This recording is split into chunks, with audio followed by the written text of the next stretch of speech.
Carlos Reggiardo, fue quien presentó el 21 de noviembre de 2018 el pedido de enjuiciamiento al Procurador General Jorge García y numeró una serie de ítems, Ujú. entre ellos Reggiardo hablaba de aquellos amigos, aquellos medios periodísticos amigos de la Procuración, Ujú. nombró a Entre Ríos Ahora, nos nombró a nosotros Exacto. también, Sí, nos sí. hizo famoso.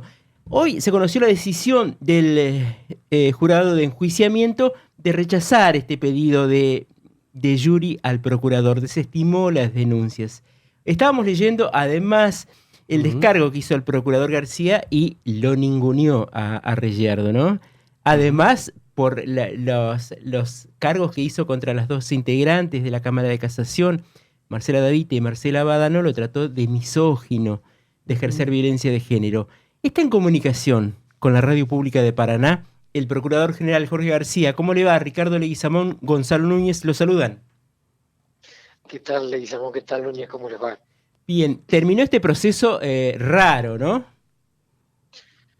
Bueno, sí, es muy raro porque siempre, digamos, no es frecuente que se trate de enjuiciar a la figura del Procurador General, que es como ustedes saben, el rol más importante dentro del Ministerio Público Fiscal en este caso, con la particularidad de que el cargo en sí, digamos, el Ministerio Público fue una de las innovaciones más importantes de la reforma constitucional de 2008, que cambió absolutamente la figura del tradicional fiscal, Ujú. aquel control, aquel Baxter der Gesetze, del control de la legalidad del fiscal alemán del siglo XIX, en una figura importante que transparentaba lo que es la figura del fiscal como representante del colectivo social en los procesos penales, dándole la titularidad de la acción y colocando al rol del procurador general, lo mismo que el rol de la defensa, el defensor general,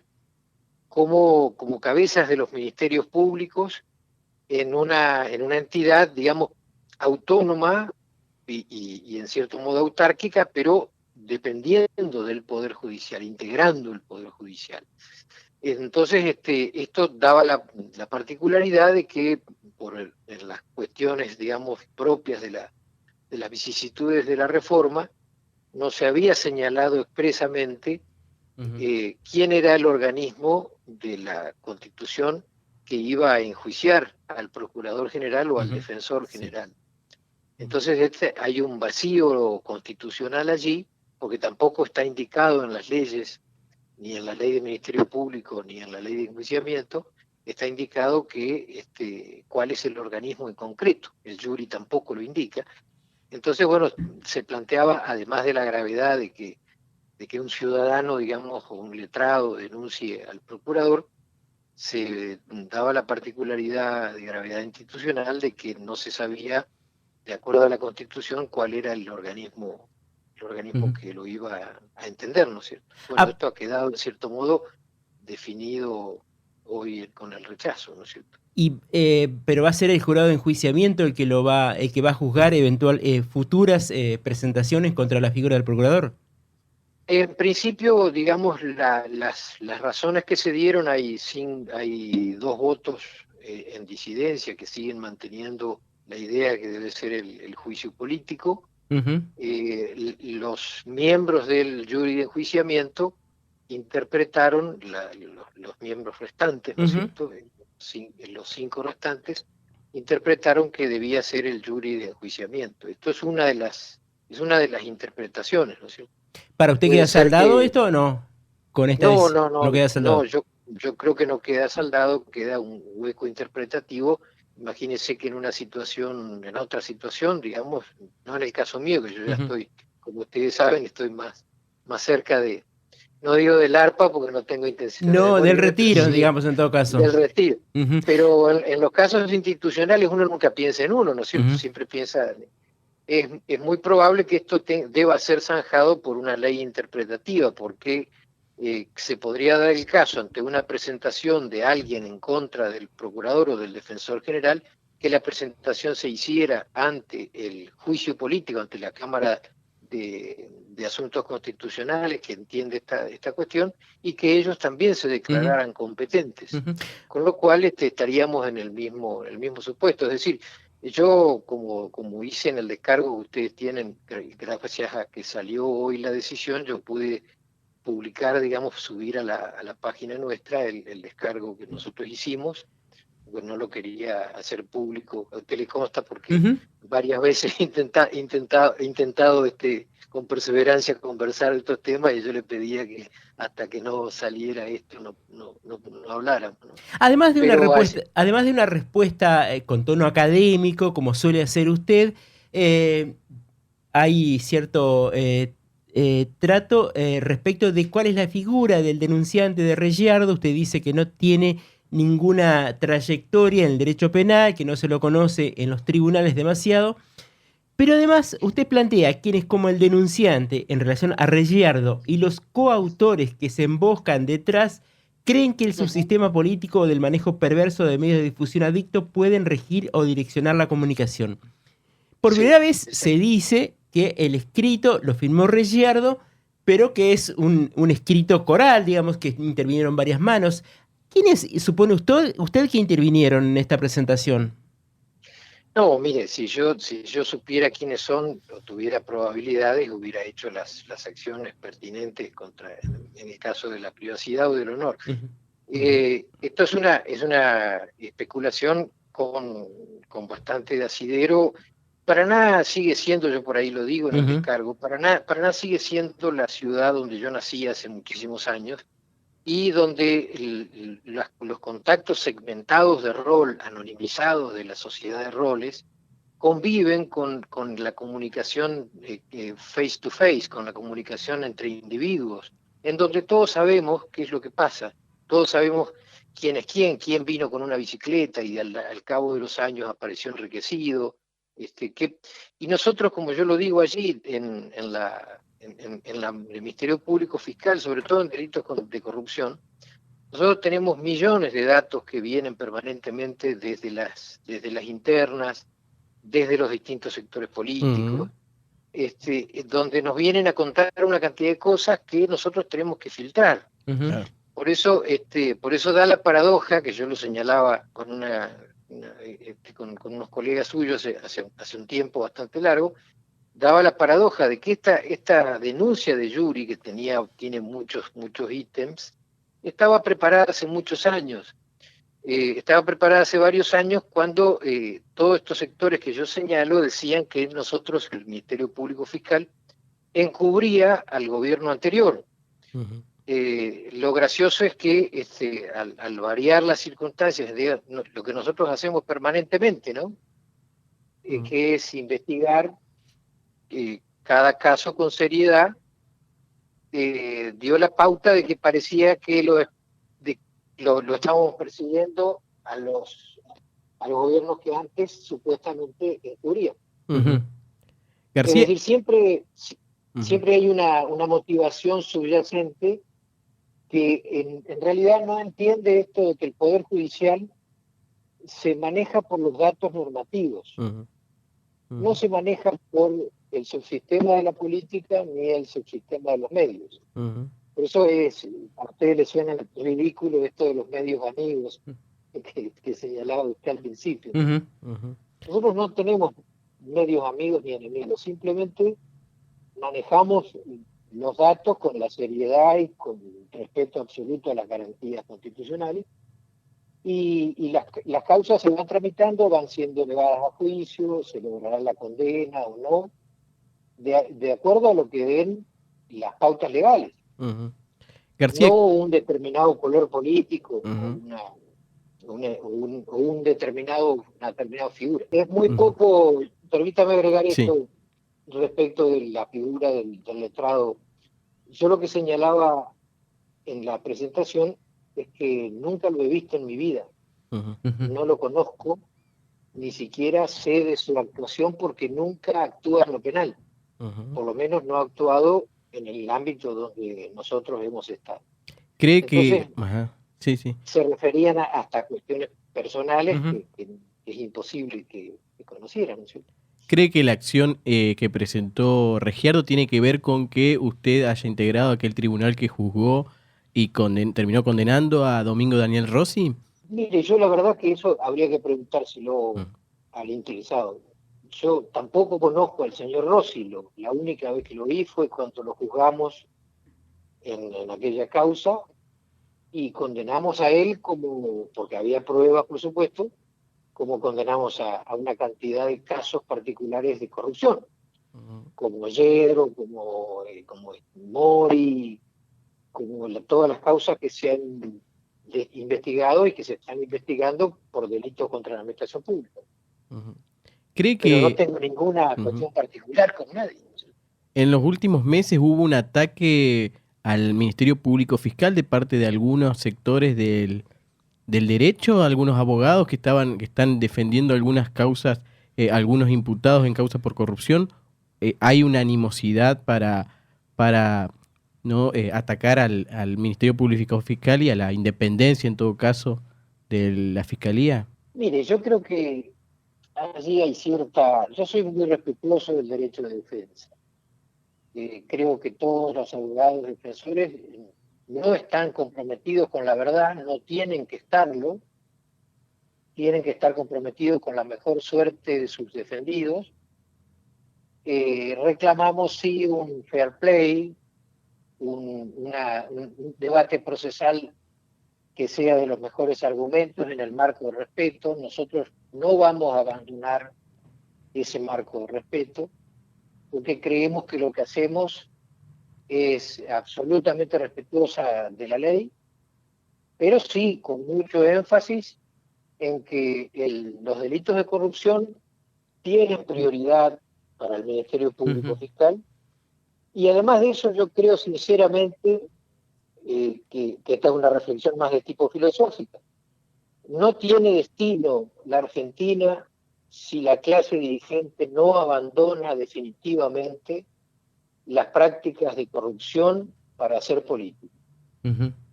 Eso lo dice, no lo digo yo, eso lo dicen las convenciones internacionales contra la corrupción, tanto la interamericana como la europea, que ponen al delito de enriquecimiento ilícito como modelo de afirmación y afianzamiento democrático y republicano. Ahora, usted planteaba los ataques, tuvo que defenderse en cuestiones muy personales, muy privadas, que tienen que ver con su familia, pero hay también un interés en el escrito, usted lo plantea en su descargo, de un ataque hacia el Ministerio Público Fiscal respecto de por qué determinadas investigaciones, por qué no otras. Siempre se le ha reprochado, y particularmente a su figura del procurador, un cierto recorte de las causas de corrupción. ¿Por qué entiende usted que hay tantos ataques hacia su figura? Mire, yo puedo contestar con el Quijote, ¿no sé? Si nosotros no hiciéramos nada, eh, sería preocupante. Creo que una señal de que hacemos las cosas bien es que todos nos atacan. Ujú. Creo que esa es la mejor garantía, digamos. Una de las causas que usted menciona, usted hace un raconto de todas las causas por corrupción, porque plantea que la política criminal del Ministerio Público Fiscal apunta a llevar adelante las causas por corrupción como una tarea central. Usted hace una enumeración de las distintas causas, sobre todo contra la gestión del exgobernador Sergio Uribarri, y también detalla la causa de la que hoy todos hablan, la mega causa de los contratos truchos en la legislatura. Esta es una causa, además, como una causa madre en las causas por corrupción. ¿Cree que se va a llegar al final? Porque hay muchas versiones respecto de que se corta en determinado estado, que no va a llegar al fondo de la cuestión, que no va a aparecer el famoso número uno al cual aludían los fiscales y que nunca supimos quién es ese número uno. Pero mire, acá esta cuestión es muy simple, son cuestiones normativas, no son cuestiones de oportunidad política. Esta es la confusión del tema. Ujú, Nosotros encontramos una cueva que se encontró por casualidad, de harto conocido, ¿no es cierto?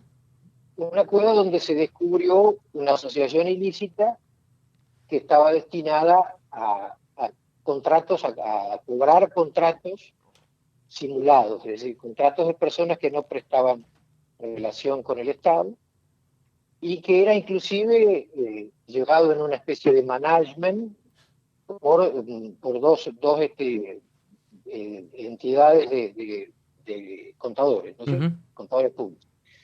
Esto, por supuesto, tiene su correlato normativo con la responsabilidad de los administradores contables de cada una de las cámaras. Este es el primer punto que no tiene nada que ver con los contratos que cada legislador tiene en el ámbito de sus facultades, de sus potestades, que son contratos de personas que prestan su colaboración, su tarea con el senador, con el legislador de turno, diputado o senador.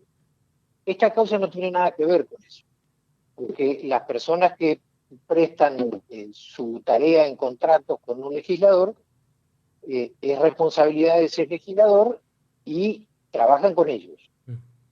Acá todo es ficticio. Es una asociación ilícita de simulación. Por eso el peculado se hace a través de una simulación y a través de cobro de cheques bancarios y explota en realidad cuando en esta última gestión se bancariza absolutamente en términos de tarjetas esta maniobra. Entonces los que cobraban los dineros tenían que ir con varias tarjetas y entrar y salir para tratar de lograr la cantidad de dinero que tenían que sacar.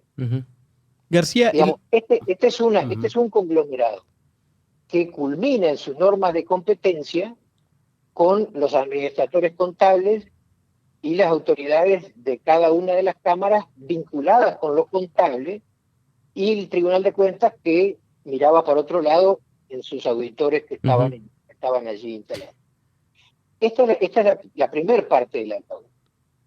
Ahora, todo lo que pueda ser una responsabilidad de tipo imprudente de algún sector de legisladores, todo esto no, si nosotros seguimos investigando todo esto, llevamos la causa al 2030.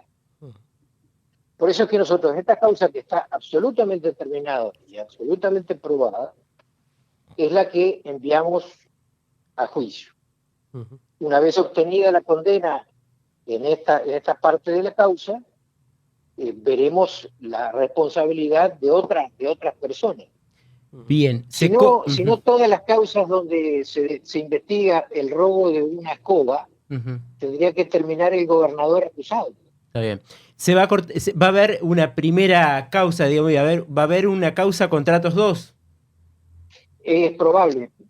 Sí, pero lo que tenemos que verificar primero es que logremos la condena de contratos 1.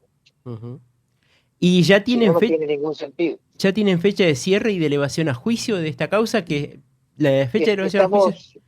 Estamos terminando puliendo todos los detalles probatorios para que no dejar ningún flanco débil a las defensas, que obviamente van a hacer su tarea como lo vienen haciendo, ¿no? García, una de las polémicas que salió a la luz en este caso de los contratos fue el vínculo comercial de Cecilia Goyeneche, fiscal anticorrupción, con uno de los acusados, Pedro Promola. Se terminó apartando la fiscal. ¿Por qué tardaron tanto en tomar una decisión así? Entiendo que ya se conoció el descargo de Goyeneche, también usted dijo algo al respecto, pero ya que lo tenemos en vivo, para explicar a la gente por qué se tomó esta decisión en esta etapa del proceso y no antes. Usted sabe que así hay una confusión, lamentable confusión, infame en la palabra de algunos que lo saben, que lo conocen este tema, y que querían embarrar la situación. El fiscal no es el juez. Esto quedó muy claro en la reforma del 2008. El fiscal es parte, representa a los intereses del colectivo. El juez es el imparcial. Por eso la excusación de un fiscal es una cosa muy rara, porque el fiscal, la tarea de él es acusar. No tiene una tarea de ser imparcial y decidir entre las opciones de la defensa o de alguien, del querellante. Entonces, cuando se planteó esta situación, en absoluto había ningún vínculo con uno de los acusados. Eso lo explicó muy bien la procuradora adjunta, de cuya honestidad nadie puede dudar en ninguna parte. Sobre todo por una cuestión ya pragmática.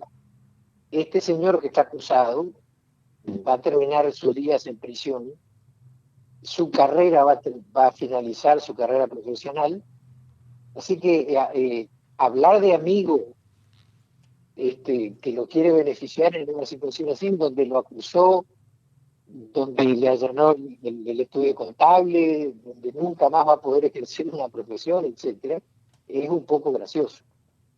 Sobre todo que los sectores que planteaban la recusación no son los abogados defensores del contador.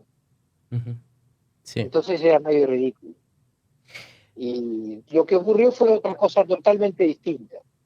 En una negociación que era muy anterior en los años, apareció una propiedad que es en realidad de propiedad de la doctora Goyeneche. Entonces allí ella iba a tener que tratar de recuperar ese porcentaje que aparecía como titularidad de este señor, lo que no era verdad, ¿no es cierto?, del contador. Entonces allí ella consideró que debía excusarse y nosotros le aceptamos la excusación, por supuesto. No enturbió esta situación la marcha de la causa y el desenlace de la causa y el resultado que tenga eventualmente cuando se eleve la causa a juicio, ¿cree usted? En absoluto. No, en absoluto. Para este señor, para este contador, realmente esto es una pena capital. Comparto una duda y una consulta a la vez. Lo que plantean algunos defensores en off es que la causa de los contratos solamente alcanza a una pequeña parte de un sistema de financiamiento de la política que todavía sigue. Digo, uno supone que empezó la causa en septiembre de 2018 y se terminaron los contratos truchos en la legislatura. Lo que nos dicen es que Flavia Beckman es uno de los recaudadores, que siguen existiendo otros 4 que siguen trabajando. ¿La Fiscalía, el Ministerio Público Fiscal tiene esa misma información, tiene esa misma presunción? Yo creo que ahí hay una confusión, a veces interesada. Ajá. Hay una confusión con lo que es lo común, es algo que nosotros hemos dicho muchas veces, una falacia muy común, que no tiene nada que ver con mi sobrenombre, pero se denomina de una manera bastante parecida en latín, que se dice tu quoque. Esto quiere decir tú también, o tú más. El origen de esta falacia está en Julio César. Cuando a Julio César lo asesinan en el Senado, lo atacan todos los senadores, y hablando de asociación ilícita de la legislatura, y lo acuchillan, y Julio César descubre en su agonía que uno de los que atacaban era su hijo directo en términos políticos, que era Brutus. Entonces pronuncia aquella frase que le dice, tú también, tú poque, Brutus fili mi, en latín, ¿no? Que discute si hablaba en griego o en latín. Pero de allí es donde sale esto. Bueno, no me quiero imaginar quiénes serían hoy esos personajes, ¿eh? El tema es así, digamos, no me pueden condenar a mí por homicidio porque Videla mató 30.000.